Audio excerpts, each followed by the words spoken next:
So now, again, let's go back and look at the verse and now get a better perspective. And we have to go to verse 189.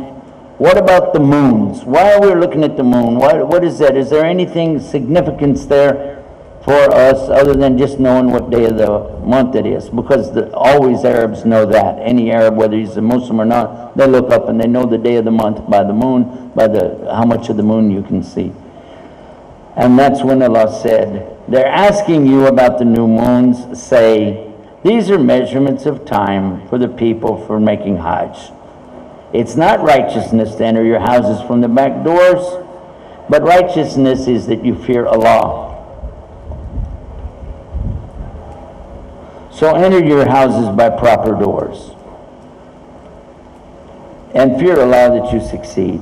Now, and, you have to say and combat in the way of Allah those who are combating against you, but don't commit aggression. If they stop, you stop. Indeed, Allah does not love the transgressors. And combat them in mortal combat. It does say kill. وَقْتُلُهُمْ is an order. اقْتُلُهُمْ is to kill them, because it's like the order to recite in the Qur'an. Iqra from qara'a. Qara'a, iqra, or Qur'an. Qur'an is all from the same word, recite. It doesn't mean read, by the way. That's another bad translation. Doesn't mean read. Recite is what it says. Iqra. And here, waqtuluhum. And combat them in mortal combat wherever you overtake them. Expel them from where they expelled you. How could that have anything to do with anything today? It's obvious this was a verse talking about this combat against the people who were going to prevent them from doing Hajj. If you go down for your Hajj, then if they wanted offered a fight, this time you can fight. Another superstition Arabs had is that if you were in Hajj, you couldn't kill anything. Well, we still can't. We still can't even kill a cricket. You can't. It's a big problem in your Hajj if you kill something, even a tiny thing. You can't do it, except in this case. And as you will see when we go up just a couple more verses. So expelling them from where they expelled you, it means you can go back and get your house back. Get your land back. It was yours. Go back and tell them, okay, get out. And if they say, no, I'm going to fight you for it, then you can fight them. If they say, I'm going to kill you, you can go up to that extent, but if they stop, you have to stop. And then it says the fitna is worse than killing.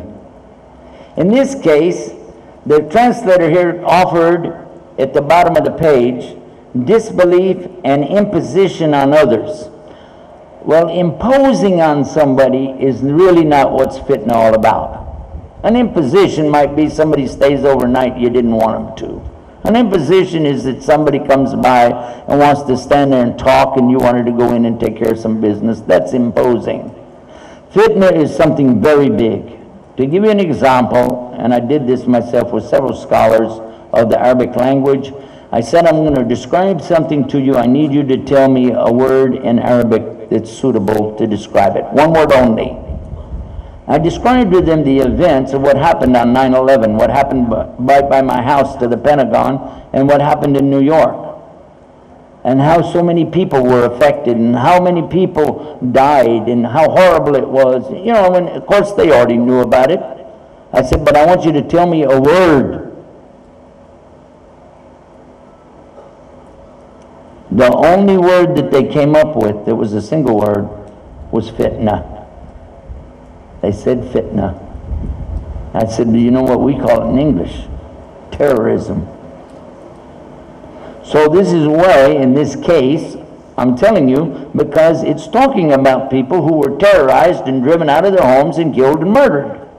So the answer here is, and being driven out of your home and being killed and murdered and raped is worse than qital.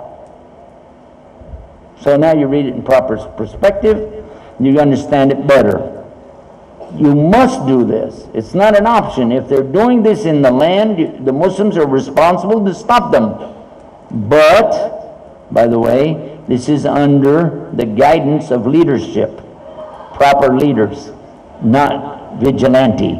Just to be sure you understand that, you can't take the law into your own hands. You can't determine for yourself, oh, I think I can go kill somebody because I think they killed somebody else. Nope, that needs a judge.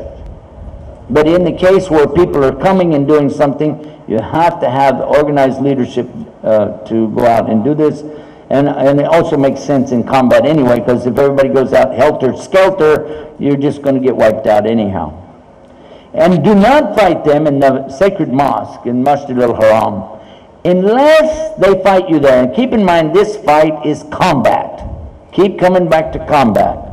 Don't combat with them in the masjid, unless they're combating you there.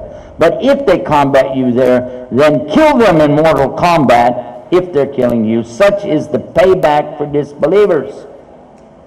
Because, again, they had always been forbidden to do any killing of anything while wearing the ihram, and especially you can't kill anything anytime in the haram area. Even if you go there for umrah or just go there to do salah, you still cannot kill ants, birds, or anything that are there. You cannot do that.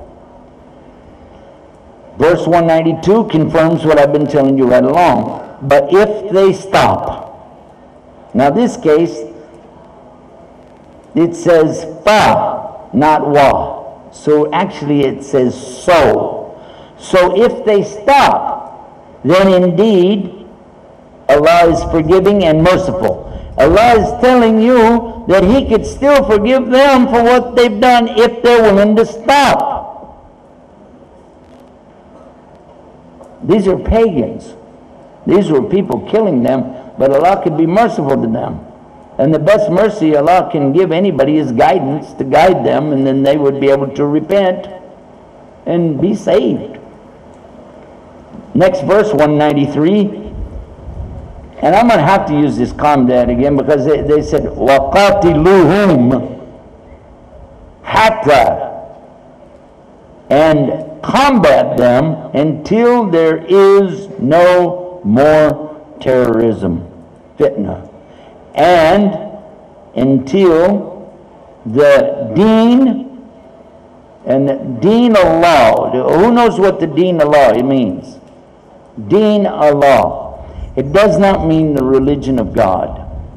It means the way of life that's been prescribed by God since Adam. It's the same exact deen. Now again, I have to stop, but we're going to go to the Qur'an to find out what this means. We'll go to Surah 98.